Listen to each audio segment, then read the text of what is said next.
Merry Christmas. I know that some of you are thinking, Scott, Christmas is over. And it's true, Christmas, December 25th, is now past. It's also true that we lump together in the Christmas story the account of the three wise men or the three magi or the three astrologers from the East who came to bear gifts to the newborn king.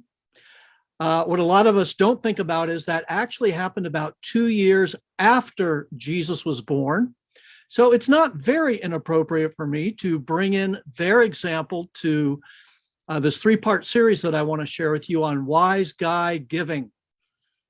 And I want to read first the passage from Matthew chapter 2, verses 1 through 12, which says, after Jesus was born in Bethlehem in Judea, during the time of King Herod, Magi from the east came to Jerusalem and asked, where is the one who has been born King of the Jews?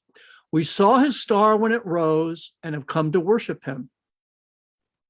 When King Herod heard this, he was disturbed, and all Jerusalem with him. When he had called together all the people's chief priests and teachers of the law, he asked them where the Messiah was to be born. In Bethlehem, in Judea, they replied, for this is what the prophet has written. But you, Bethlehem, in the land of Judah, are by no means the least among rulers of Judah. For out of you will come a ruler who will shepherd my people of Israel. Then Herod called the Magi secretly and found out from them the exact time the star had appeared. He sent them to Bethlehem and said, go and search carefully for the child. As soon as you find him, report to me so that I too may go and worship him. After they had heard the king, they went their way, and the star they had seen when it rose went ahead of them until it stopped right over the place where the child was. When they saw the star, they were overjoyed. On coming to the house, they saw the child with his mother Mary, and they bowed down and worshiped him. Then they opened their treasures and presented him with gifts of gold and myrrh and frankincense.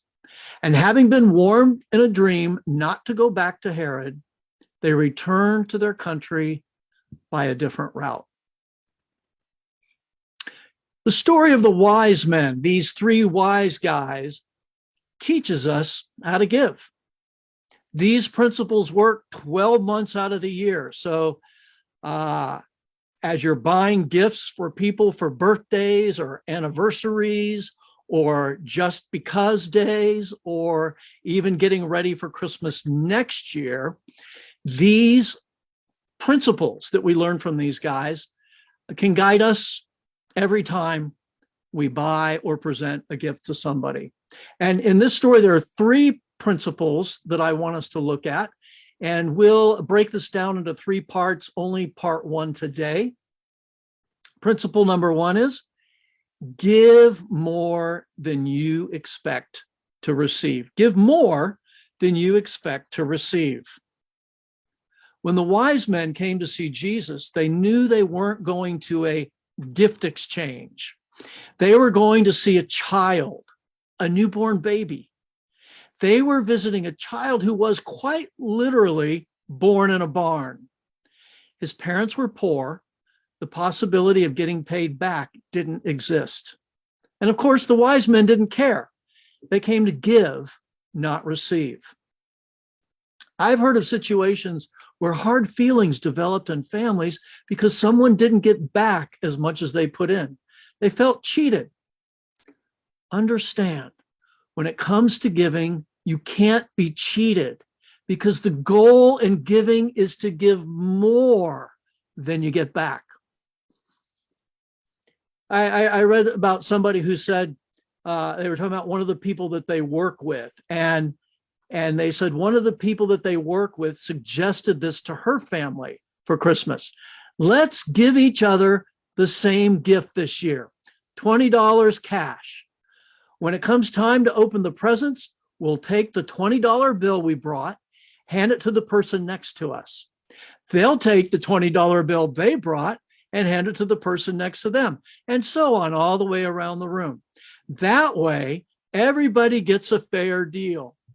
Everyone walks in with $20 and walks out with $20, and everyone is happy. She was joking, of course, but there are probably some people who like that idea. Maybe somebody's listening to me now.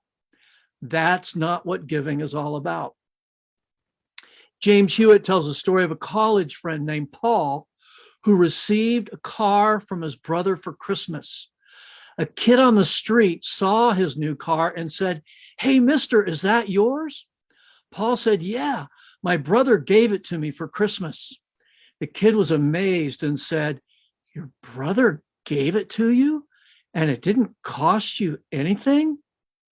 He then said, "Boy, I wish," and Paul thought he was going to say, "I wish I had a brother like that." But the street kid surprised him when he said, "Boy, I wish I could be a brother like that."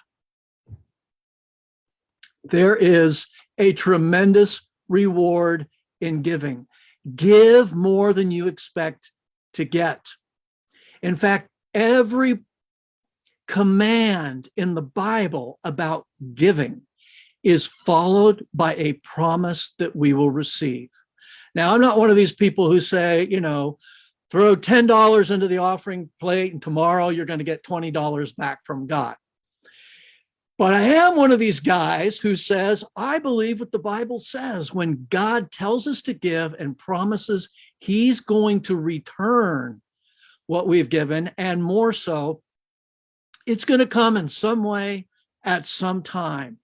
You can't outgive God. So principle number one is give more than you expect to receive. Tomorrow, we'll take a look at principle number two.